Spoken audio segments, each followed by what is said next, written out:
na tama.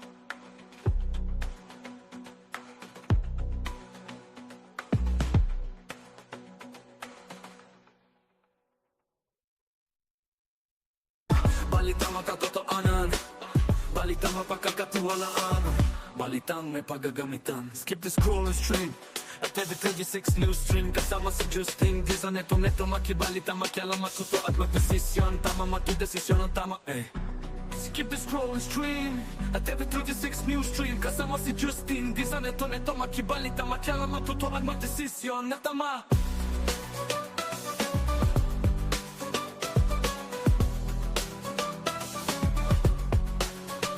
Skip the scroll and stream at every 36 news stream. Kasama si Justin Di sa neto makibalita, makialam, matuto at magdesisyon na tama, magdesisyon na tama.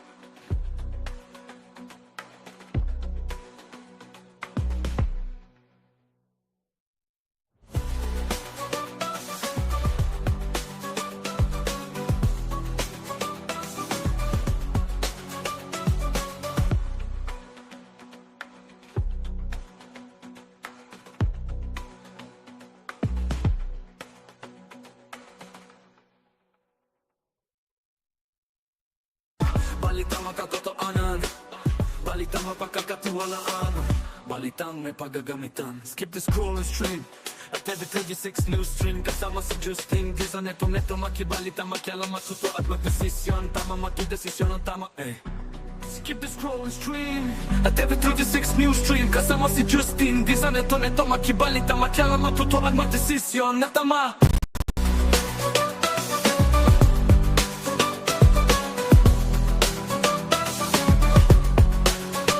Skip the scroll and stream at every 36 news stream. Kasama si Justin Di sa neto makibalita, makialam, matuto at magdesisyon na tama, magdesisyon na tama.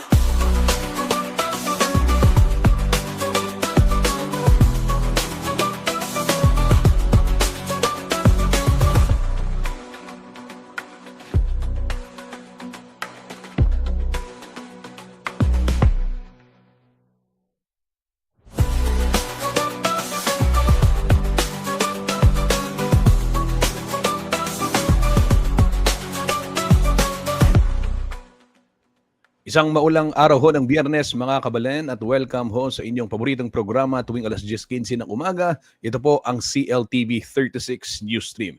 Kabalen, Justin Dizon po maghahatid sa inyo ng balitang makatotohanan, balitang mapagkakatiwalaan at balitang may pakinabang, mapakikinabangan. Ayan ho, medyo nabubulol na. At alam ho natin, marami tayong binabantayang mga balita ngayon gaya na lamang ho nitong latest kaugnay ho ng bagyong Opong mga kabalen.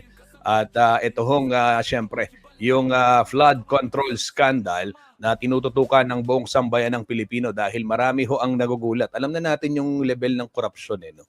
Alam na natin na nangyayari yung korupsyon. Pero nagugulat pa rin tayo. Di ba? Kasi pag dinidetalye, parang talaga ba? Ginawa nila yun? Sabi nga ni Sec Vince nung minura niya yung isang opisyal ng DPWH sa may Mindanao, minura niya, sabi niya, talaga bang, sabi niya, PI ka? Hindi mo ba naisip na yung mga bata pwedeng ma-aksidente o mabiktima nitong kalokohan na to dahil mga substandard Nako, Pilipinas, ito mga kabalen. Maraming salamat sa lahat ng nakatutok sa atin. Live ho tayong napapanood sa ating Facebook pages at CLTV36 Official and at CLTV36 News na kung saan parami na ho yung mga followers, aabot na ng 700,000 plus sa CLTV36 News. Kaya naman mga kabalen, maraming salamat ho sa inyong suporta. Maraming salamat sa inyong pagtitiwala sa CLTV 36 News. Yan, palakpakan naman. Thank you, thank you. At syempre ho mga kabalen, okay na. Ayan. Opo, syempre, sa ating main page, pinagsama 1.8 million followers. Napapanood din tayo nationwide, Luzon, Visayas at Mindanao via Signal Channel 115 dito po sa Central Luzon sa ating 37 cable partners. Ganyan din ho sa Free TV Channel 36 dito po sa Kalakhang, Pampanga. Si Justin, di sa neto na itong makibalita, makialang magtutuan, magdesisyon. Natama matudesisyon, natama. Sabi ni Emerson Dadinit, ayan, alapang merakap, wapin, alapang merarakap, detang merakap, district engineer la pa mo, mga latila pa mong tao. Demand ng taong bayan yung mga utak, yung mga promotor ang dapat ikulong, di ba mga kabalen? Yan po yung panawagan naman dahil kung maliliit na isda lang, paulit-ulit lang yan.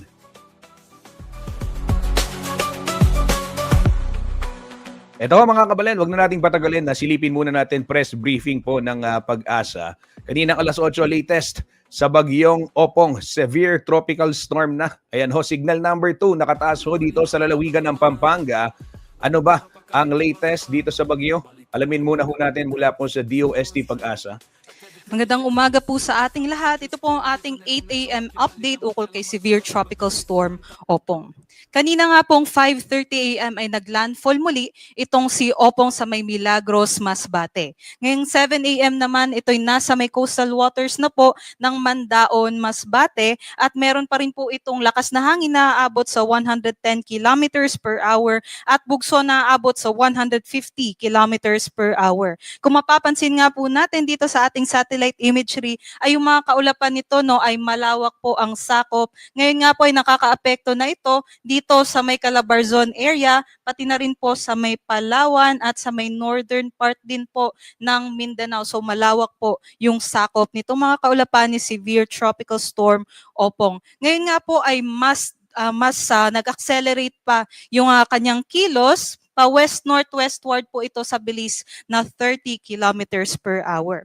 At ito naman po ang ating latest forecast track and intensity. Yung mga nasa kulay red po na bilog, ito po yung makakaranas ng 89 kilometers per hour o mas mahigit pa doon na mga hangin. So maaari po itong makapatumba ng mga puno at yung mga istruktura po na light materials. Ito po yung makakaranas ng pinakamalalakas na intensity ng hangin. So ito po ang makakaranas ng usually mga signal number 3 po. So dito po sa may Masbate area. At sa ating nga pong forecast ay kikilos pa ito pa west-northwestward at mamaintain niya po yung kanyang strength bilang isang severe tropical storm category at babagtasin nga po itong Sibuyan Strait.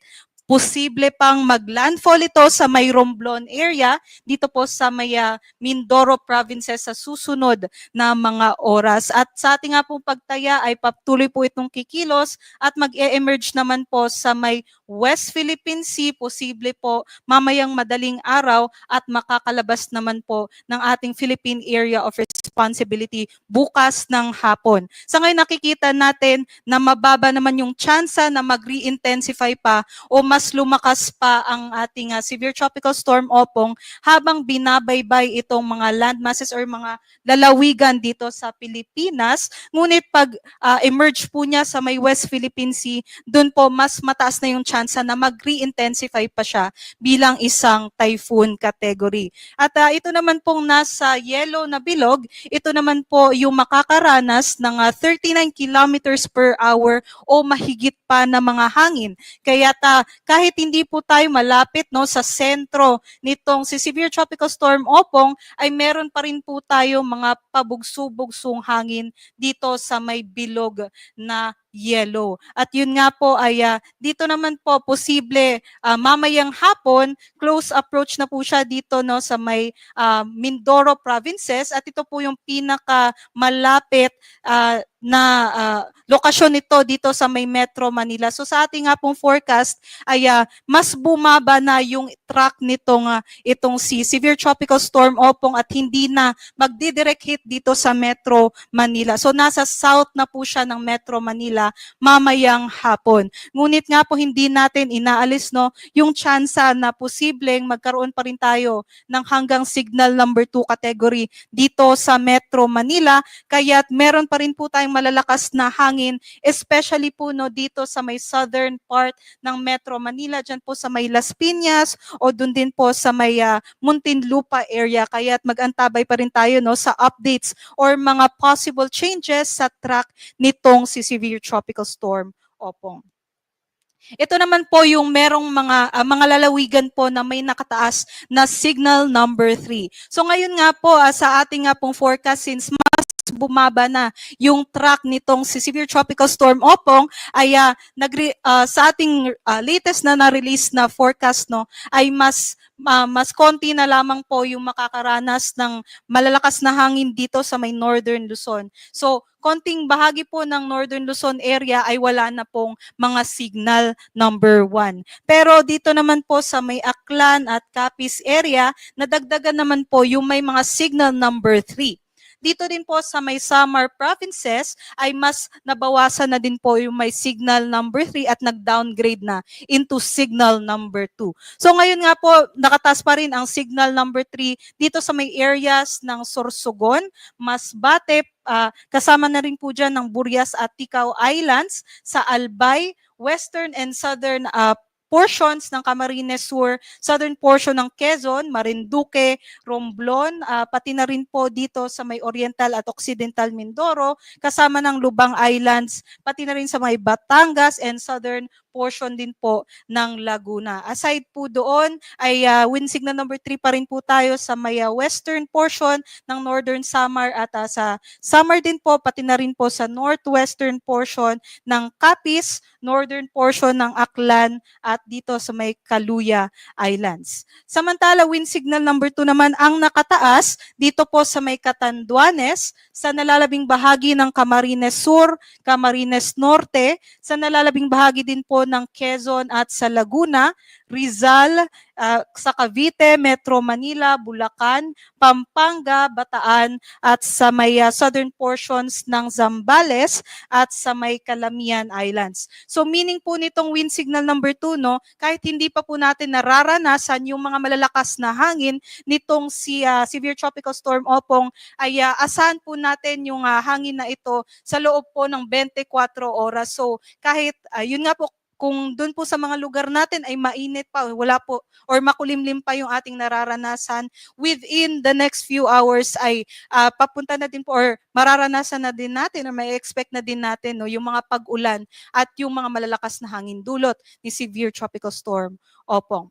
Aside po doon, yun nga po, nag-downgrade na nga po into signal number 2 dito sa may Northern Samar, northern portion ng Eastern Samar, northern and central portions ng Samar, nalalabing bahagi ng Biliran, sa may northern portion ng Leyte, Cebu, dito rin po sa may Negros Occidental, Iloilo, nalalabing bahagi ng Capiz, Aklan, at dito rin po sa may northwestern portion ng Antique. Wind signal number 1 naman po ang nakataas dito sa may Quirino, sa may central and southern portion ng Nueva Vizcaya, central and southern portion ng Benguet, La Union, Pangasinan, sa may northern portion din po ng Zambales, sa Tarlac, pati na rin dito sa may Antique, Iloilo, sa nalalabing bahagi ng Negros Occidental, Negros Oriental, Cebu, at pati na rin po sa may northern portion ng Bohol, nalalabing bahagi ng Leyte, nalalabing bahagi din po ng Samar, Eastern Samar, pati na rin sa Southern Leyte, Dinagat Islands, at Surigao del Norte. So yung mga nasa wind signal number 1, asahan po natin within 36 hours naman ay makakaranas na tayo ng 39 to 68 or 87 kilometers per hour na mga bugso ng hangin. At ito naman po yung nakataas na rainfall forecast natin dito po sa kabuuan ng Pilipinas. So, hindi ibig sabihin na malayo po tayo doon sa sentro ng bagyo ay wala na tayong pag-ulan. Kung nare-remember nyo nga po sa satellite imagery ay malawak yung mga kaulapan nitong si Severe Tropical Storm Opong. Kaya posible po kahit malayo tayo sa bagyo ay makakaranas pa rin po tayo ng malalakas na pag-ulan. Pansin po natin yung mga makakaranas ng mga malalakas na pag-ulan ay mostly po ay nasa may southern part ng bagyo. So more than 200 millimeters na rainfall ang ating inaasahan ngayong araw dito sa may Occidental Mindoro, Oriental Mindoro, Romblon, Masbate, Northern Samar, Eastern Samar at pati na rin sa may Sorsogon. So kung meron po tayong ganitong kalakas na mga pag-ulan, ay maaari nga po tayo mag-expect ng mga floodings at posible din yung mga landslide. So yun po yung nararanasan ng ating mga kababayan na nadaanan na nitong si Severe Tropical Storm Opong. 100 to 200 millimeters naman na rainfall ang ating inaasahan dito sa may Panay Islands, sa Negros Occidental, Central Visayas at nalalabing bahagi din po ng Eastern Visayas kasama na po ang Dinagat Islands. Dito naman po sa Luzon, nalalabing bahagi ng Bicol Region, sa may Batangas, Laguna at sa may Rizal at or dito po sa may Quezon area ay makakaranas po ng 100 to 200 millimeters na rainfall today. And then for 50 to 100 millimeters, asahan po natin yan dito sa may Metro Manila, Bataan, Cavite, Aurora, pati na rin po sa Palawan, Negros Oriental, Camiguin at sa may Surigao del Norte. So aside po dito sa Severe Tropical Storm Opong, ito po nga nasa Palawan, Negros Oriental ay sanhi naman po ng pinalakas na southwest monsoon o habagat dahil nga po sa paghila nitong si Severe Tropical Storm Opong. At idagdag ko lang po kahit kung nandun po kayo sa mga bulubunduking mga lugar, kahit nasa wind signal number 1 po kayo o ang forecast po natin ay mas mababa na mga hangin ang kanilang mararanasan, ay asahan po natin na mas palalakasin po nung mga bulubunduking mga lugar itong mga hangin na dala ni Severe Tropical Storm Opong. Kaya yun nga po, kung nandun po kayo sa mga mountainous regions ay mas malalakas na hangin ang ating mararanasan. Bukas naman po ay habang palayo na po ito sa ating bansa, itong si Severe Tropical Storm Opong, ay mas mas konti na lamang po yung makakaranas ng mga pag-ulan. Specifically po yung 100 to 200 millimeters na rainfall ay dito na lang po sa Mindoro provinces at 50 to 100 millimeters naman dito sa may Cavite at sa Batangas. At para sa ating mga kababayang mga mandaragat, nakataas po yung gale warning natin dito po sa may eastern seaboards po ng Southern Luzon at sa may Visayas, pati na rin po sa may western seaboards ng Central Luzon. So bawal pumalaot ang ating mga kababayan ng mga mandaragat dahil posible nga pong umabot sa 2.8 to 6 meters yung mga coastal waters natin. At hindi lang yan, kung mas malayo pa po kayo sa coast ay posibleng umabot ng 11 meters yung mga pag-alon dito sa areas sa may eastern seaboards ng Southern Luzon. Kaya't mag-ingat ang ating mga kababayan at kung hindi pa kayo nakakaranas nung mga pag-ulan at mga malalakas na hangin ay maghanda na. Ito na po yung time natin para mag-prepare para sa posibleng dulot na mga banta nitong si Severe Tropical Storm Opong. Aside doon, meron din po tayong mga storm surge warnings. Dito, 2.1 to 3 meters po ang ating mga mararanasan sa may Albay, Batangas, Camarines Norte, Camarines Sur, Marinduque, Masbate, dito rin po sa may Northern Samar, Occidental Mindoro at Oriental Mindoro, Palawan, sa may Quezon, sa may Romblon, Samar at sa may Sorsogon. 2.1 to 3 meters po yun. 1 to 2 meters naman po dito sa may Aklan, Antique, sa may Bataan, Batangas, Bulacan, pati na rin po sa may Capiz, Catanduanes, sa may Cavite, Iloilo, Metro Manila, Negros Occidental, pati na rin po sa may Pampanga. Kaya't kung nandun po kayo malapit sa mga coastal areas ay maaari na lamang po, lalong-lalo na sa hanggang 3 meters na mga storm surge ay lumayo na po tayo sa ating mga coastal waters. Ito naman po yung makakaranas ng mga strong to gale force winds na hindi direktang epekto nitong si Opong. So dahil naman po ito sa southwest monsoon. So ngayong araw, dito sa may nalalabing bahagi ng northern Luzon, sa may Palawan, sa nalalabing bahagi ng Visayas, dito rin po sa may northern at sa western portions ng Mindanao, ay asahan pa rin po natin yung mga bugso-bugsong hangin dahil sa southwest monsoon. At bukas naman po, mararanasan naman natin yan sa may Luzon at sa western Visayas. At yan lamang po ang latest galing dito sa Pag-asa Weather Forecasting Center. Yan lamang po ang latest natin. Next update natin ay 11 a.m. Maraming salamat at mag-ingat po tayong lahat.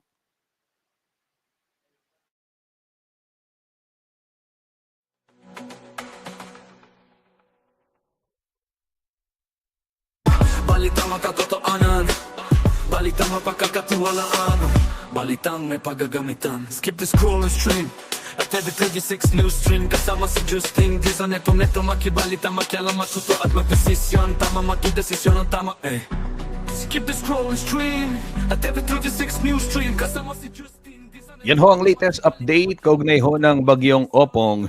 At ito ho mga kabalin, banggitin ko lamang yung highlights nitong weather forecast. Lalong-lalo na ho para sa mga kababayan natin dito sa Central Luzon. Baka marami sa atin ang nagtataka, may araw pa, medyo mataas pa yung sikat ng araw. Sa iba ng lugar naman, makulimlim, di ba? Tapos biglang bubuhos ang ulan.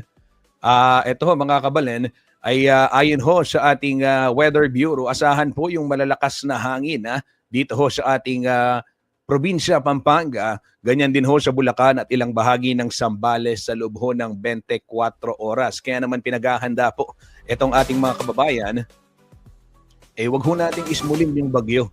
Minsan kasi sinasabi pag wala naman, parang hindi naman, di ba? So ayon ho sa Pag-asa, itong mga forecast na ito, within 24 hours, posible nating maranasan. Kaya naman mahalaga na handa na tayo.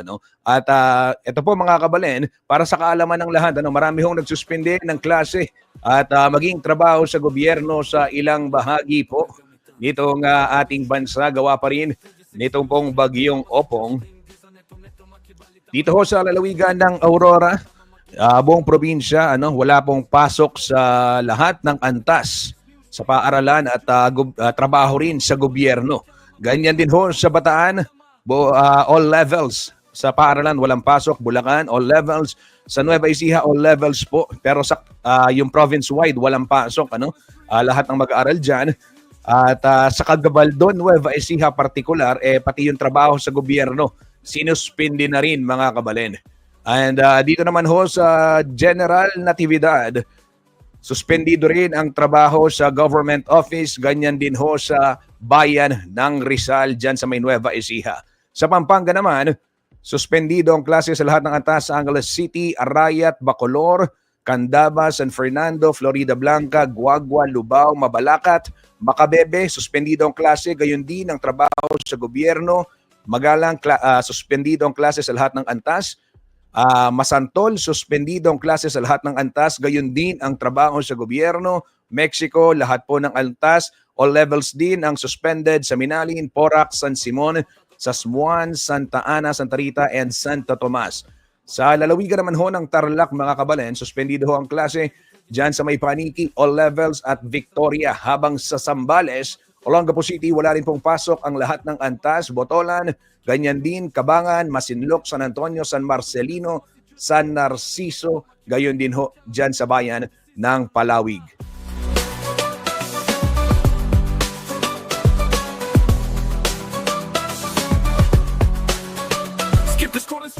Kanina ho mga kabalen, may nabanggit yung Pag-asa, kailangan nating maghanda para ho sa mga nagtataka. Ano ba yung dapat nating ihanda? Ngayong inaasahan natin, etong bagyong Opong. Dito muna tayo mga kabalen, balitang mapakikinabangan. Mahalaga po ito, lalong-lalo na't makapagliligtas ng buhay sa mga ganitong klaseng panahon na meron tayong pinaghahandaang bagyo. So ito, silipin muna ho natin, ayon ho sa ating NDRRMC at Office of Civil Defense, mahalaga na sa mga ganitong panahon nakahanda po yung ating go bag. Hindi pa huli ang lahat, lalo na ho dito sa mga taga Central Luzon, Pampanga, kung hindi pa natin nare-ready, sabi nga kanina nung ating Weather Bureau, eto na po yung oras para i-check, kumpletuhin itong ating go bag upang sa gayon sakaling kailanganin, wag naman sana, pero maganda na yun kung kailanganin natin meron, di ba? Kaysa doon sa hindi kailangan natin tas wala tayong mabubulot. Desisyon ang tama Skip the scrolling stream. Eto ho, ano ba ang dapat laman ng go bag, Kuyang Justin? So ito, silipin muna natin. Ayan, zoom natin. Ayan. Tanggalin ko yung banner sa ilalim. So simulan natin. Ano ang dapat laman ng go bag o nitong tinatawag na emergency preparedness bag? Yan ho, mga kabalen. Simulan natin dito sa tinatawag na first aid kit. Dapat meron siyang mga gamot para sa lagnat, LBM, panlinis ng sugat, at iba pang sakit, yung mga pain reliever kung tawagin. At syempre, kung meron ho kayong maintenance, kailangan nandyan din yan sa first aid kit. Pakicheck ninyo kasi minsan masyado nang matagal, ang nangyayari baka expired na pala yung nakalagay na gamot doon sa inyong mga go bags. So kailangan silipin din. Pangalawa, kailangan meron din tayong mga items for special needs ng young and older members of the family. Kagaya ng mga PWD rin. So yung maintenance, medicine, very important. Kung kaya, kailangan merong cash including coins. Ito, mahirap to ako. Kasi yung cash wala Buti ba dun sa mesa ng DPWH, ang daming cash, dun sa picture nila Henry Alcantara, di ba? Pero tapos yung maleta, thrice, 3 times a week daw dinideliver sa bahay ni dating Speaker Romualdez, yung maleta. Baka doon may cash, pero ang hirap na mag-prepare ng go bag kung wala kang cash, di ba? So, pero ito ho, mga kabalan, kahit magkano lang, sikapin natin, easy to serve, ready to eat food, nasasapat sa 3 araw. So, ito ho yung mga dilata na pwedeng mabilis mabuksan para hindi na rin tayo mahirapan, mahalagang mapaghandaan din natin yan. And then, ano pa? Radyo na mayroong fresh at extra battery para ho ito sa pagmomonitor ng mga pangyayari sa ating paligid. Kung meron ho tayong, syempre kailangan may drinking water na silyado at sasapat sa loob ng 3 araw din. Kung meron hong mga importanteng dokumento, ilagay ho yan sa waterproof container at ihanda rin yung flashlight, kandila at mga posporo. Gayon din yung nangaos kanini, pito, silbato, kung tawagin, pito, para ho yung mga whistle, para kung sakaling kailanganin, ay meron ho tayong gagamiting pantawag pansin. Hihanda rin yung clothing, raincoat, bota, at yung pang sanitary supply. Ganyan din ho yung mga lubid.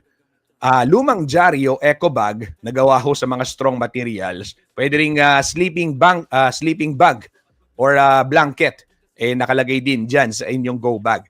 So yan ho mga kabalen, paalala yan ng Office of Civil Defense upang sa gayon maging handa ho tayo dito sa ating binabantayan na bagyong Opong itong ina-anticipate. May konting reminders. So kailangan every 3 months, ito yung binabanggit ko kasi posibleng expired na yung laman ng inyong go bag. Kailangan na nakalagay ito sa isang lugar na madaling makuha. And of course, mahalaga pong makipag-coordinate din sa mga leader sa ating lugar upang malaman natin ano nga ba yung magiging sitwasyon dito po sa ating mga lugar. Ayan.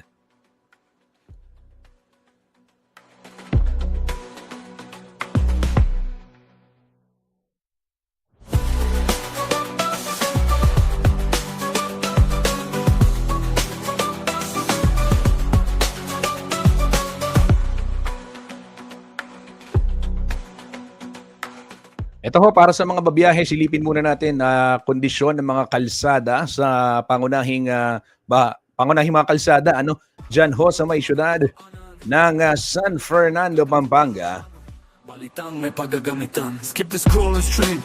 At every 36 news stream kasama sa Justin. Real-time traffic monitoring hatid sa atin ng City Public Order and Safety Coordinating Office o CPOSCO ng syudad San Fernando. Ito ho mga kabalen, dito ho sa may Del Rosario, light traffic at may bahagyang pagbabagal dyan ho sa may Sakop, Maimpis, dyan ho sa may tapat ng Diosdado Macapagal Regional Government Center. Expect ko ninyo yung moderate traffic. Lulubag yan pagdating ng San Isidro Dolores, light traffic din, pero pagtawid ho ninyo ng intersection if you are headed south dyan ho sa may downtown, Kabalenan, Burimita, Kabalenan. Nung papunta ako po, Kabalenan. Ayan po, ay asahan ninyo yung pagbigat nilang dali ng trapiko dyan ho sa may tapat ng JBL. Kaya pong makabakle. And other parts of the city, dito ho sa may Santo Niño going to Palawi, light traffic. Ganyan din ho yung ibang bahagi ng Jose Abad Santos Avenue na sakop ho ng syudad ng San Fernando, Pampanga.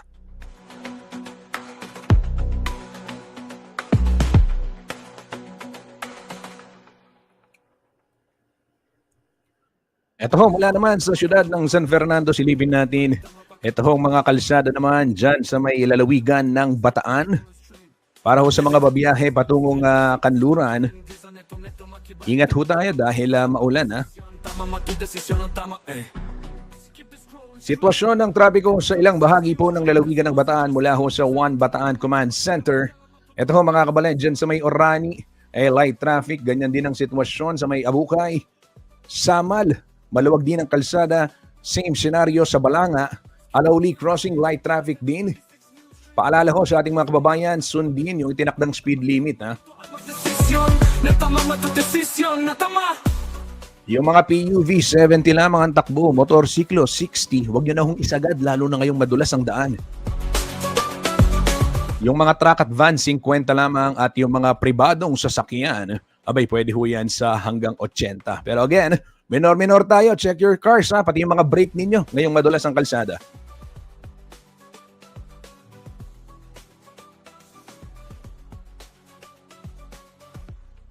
Pagbati kay Romeo Lorenzo. Shout out, sir. Shout out, Romeo. Maraming salamat sa iyong pagtutok dito sa ating programang CLTV 36 News Stream. Balitang makatotoanan, balitang mapagkakatiwalaan, balitang may Ayan, pagbati rin kay Alvin Quijado, isang masugid na tagahanga na follower ng CLTV, top fan natin si Alvin Quijado dito sa CLTV 36 News. Bino, set natin to. Schedule natin yung iyong pag-guest dito sa ating programa. Si Alvin Quijado po, isang citizen journalist at mag-aral ng Development Communication sa Pampanga State University. Nakita ko siya sa coverage noong September 21. Ayan, may picture pa kami. skip the scroll and stream. Maraming salamat, Alvin Quijado. Ingat lagi ha, maulan ang panahon. Tuwang-tuwa ako nung nakita ko si Alvin eh. Kasi, di ba, ang saya nung nakikita natin yung mga kabataan, lalo na para po sa aming mga mamamahayag, ano, ang hirap ng trabaho. Pero makikita natin na may mga kabataan, gaya ni Alvin, ano, mga student journalist, na nandyan din, kalahok natin sa pagko-cover ng mga mahalagang kaganapan dito po sa ating lipunan. Pagpatuloy mo yan, Vin, ha? Maraming salamat. At kung may maitutulong kami sa'yo, ayan. Magsabi ka lang, alam mo naman, magbe-message ka lang, yan. Balitang makatotoanan, balitang mapagkakatiwalaan, balitang may paggagamitan. Skip the scroll and stream. Ay, sorry, correction. Pampanga State Agricultural University, hindi Pampanga State University. O, nalito na. Dalawa na kasi yung PSAU at PSU, ayan. Oo, dabso ko si dati yung PSU, ayan. Oh, corrected by yan. Kabalan, puntahan naman natin public service announcement. Marami rin tayong tinitingnan na power interruption. Kasabay pa nitong walang pasok, ano?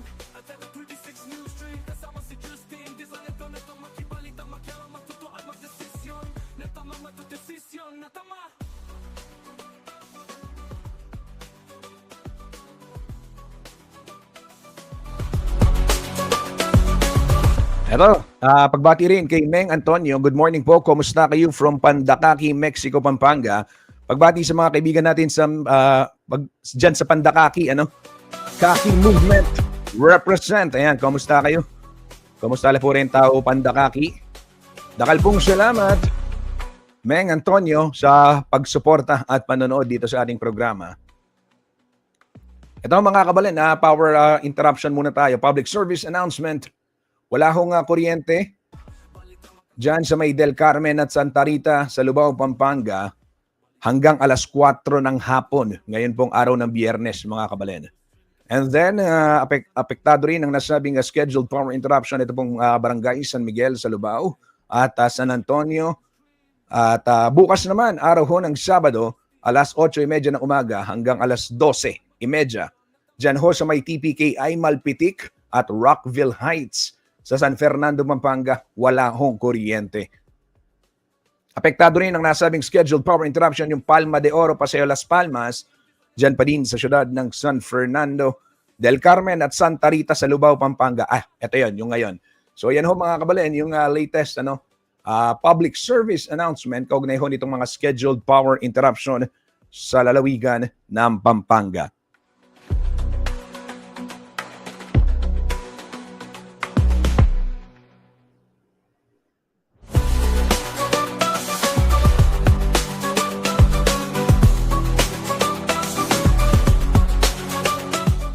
Ito naman, water interruption scheduled Barangay San Roque Dao First, dyan sa Lubao, Pampanga, mamayang alauna hanggang alas 4:30 ng hapon, araw ng Biyernes, mawawalan ho ng supply ng tubig para bigyang daan yung flushing activity ng Prime Water.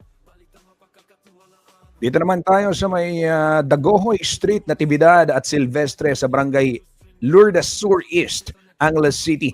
Alas 3 ng hapon, mamaya hanggang alas 5 ng hapon, wala rin din hong supply ng tubig. At TV36 News Stream, kasama si Justin. Di sa neto makibalita, makialam matuto at magdesisyon na tama.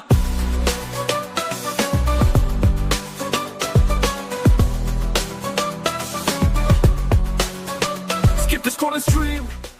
Yan ho kabalen ang latest scheduled power interruption sa ilang bahagi po ng lalawigan ng Pampanga. Ito naman, puntahan muna natin balita Forex News muna tayo. Syempre kailangan nating malaman.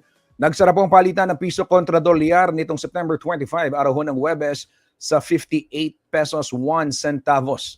At yung ibang currency, Japanese yen, ay 38 centavos. Pound is 77 pesos 20 centavos. Hong Kong dollar 7 pesos 38 centavos. Saudi Riyal is 15 pesos 30 centavos. Dirham, 15 pesos 63 centavos.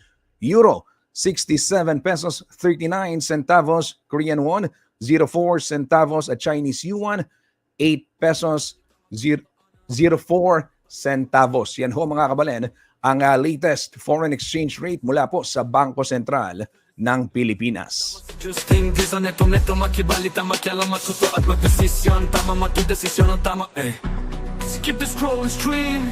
At TV36 News Stream, kasama si Justin. Di sa neto makibalita, makialam matuto at magdesisyon na tama.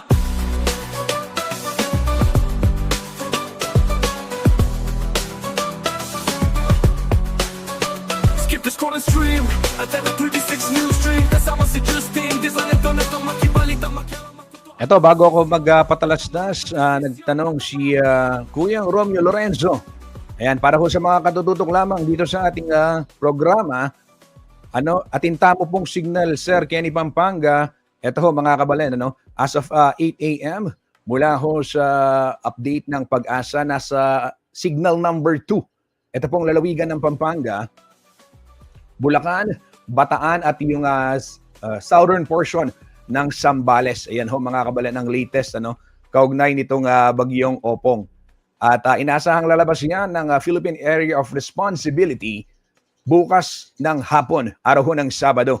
Pero yung malalakas na hangin, mga kabalen, asahan, expect na rin within 24 hours dito ho sa ating lalawigang Pampanga, Bulacan at ilang bahagi ng Zambales. So nakataas po yung signal number 2 dito ho sa Pampanga, Bulacan, Bataan at gayon din dyan ho sa southern portion ng Zambales. At TV36 News Stream, kasama si Justin. Di sa neto makibalita, makialam matuto at magdesisyon na tama.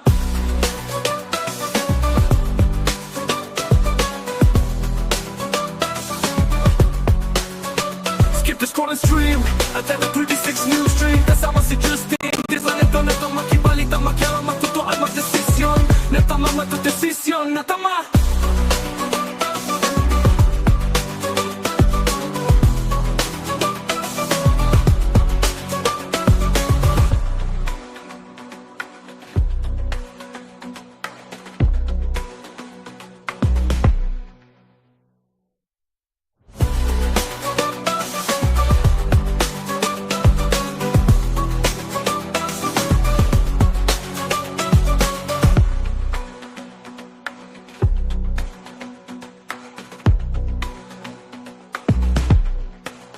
ito naman mga kapalin, puntahan natin ang iba pang mga headlines gaya na lamang ho nitong binabantayan nating Balitang makatotohanan. Opo, itong binabantayan nating development dyan ho sa may Senate hearing o yung Senate Blue Ribbon Committee hearing kaugnay ho nitong maanomaliang flood control projects.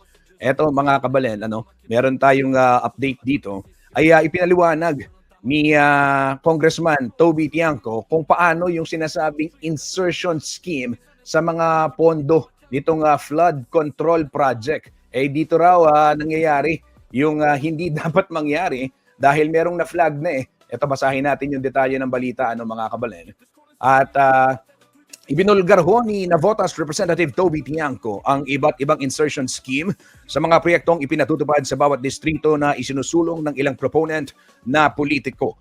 Ayon ho kay Tiangco, lumutang umunong issue ng mabawasan ng ilang flagship infrastructure program ni Pangulong Ferdinand Marcos Jr. sa kanyang pagsisiyasat.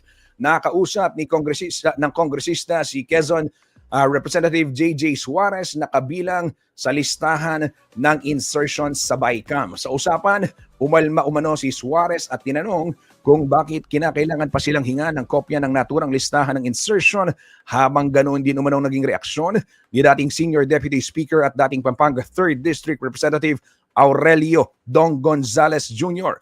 Samantala, binanggit din ni Tiangco na mayroong dalawang pangunahing scheme. Ito ho yung tinatawag na Sagasa.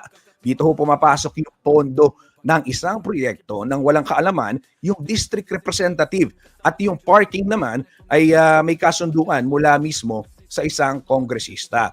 Lumalabas naman sa investigasyon na ginagamit ang parehong scheme sa mga flood control project na minsan ay di alam ng kongresista na may nakalaan palang pondo, o di kaya naman familiar sila at nakikinabang sa ipinasok na budget. Giit po ni Tiangco, pinatutunayan nito ang pahayag ni dating DPWH District Engineer Henry Alcantara hinggil sa korupsyon sa budgeting process ng mga proyekto sa iba't ibang distrito. Pakinggan ho natin ang pahayag ng mambabatas kaugnay ho ng nasabing usapin.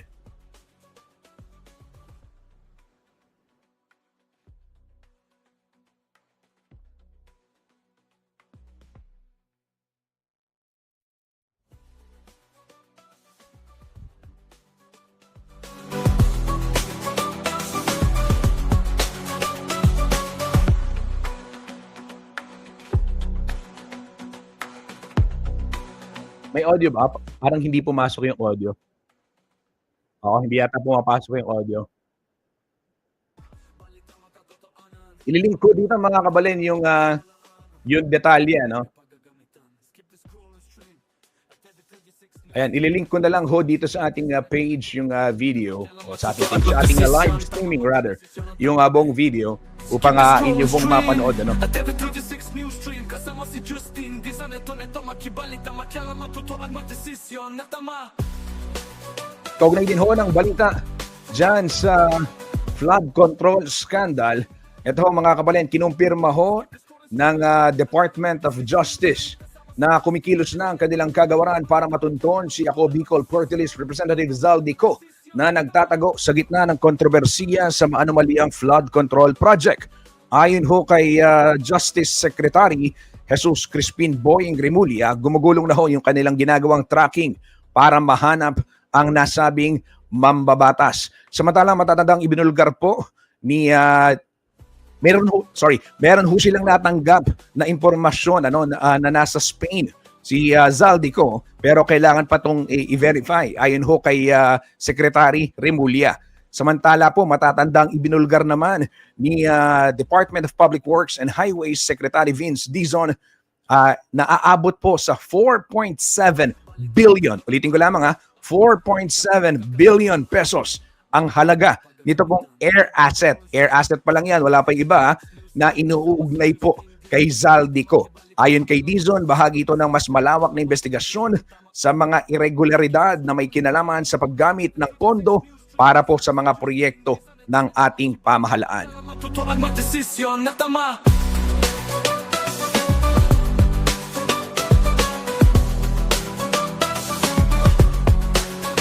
Skip the scroll and stream at TV36 News Stream kasama si Justin, di sa neto makibalita, makialam matutuan magdesisyon na tama, matudesisyon na tama.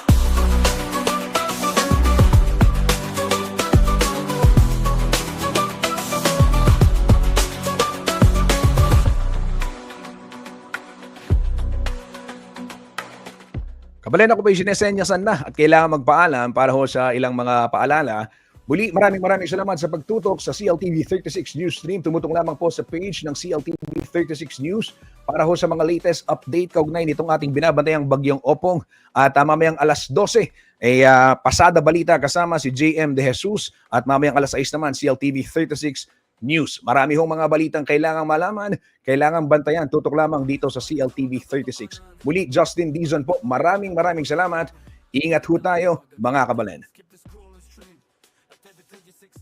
Kasama si Justin Dizon, neto makibalita, makialam, matuto at magdesisyon. Tama magdesisyon ang tama, Skip the scroll and stream at every 36 news stream. Kasama si Justin Dizon, neto makibalita, makialam, matuto at magdesisyon.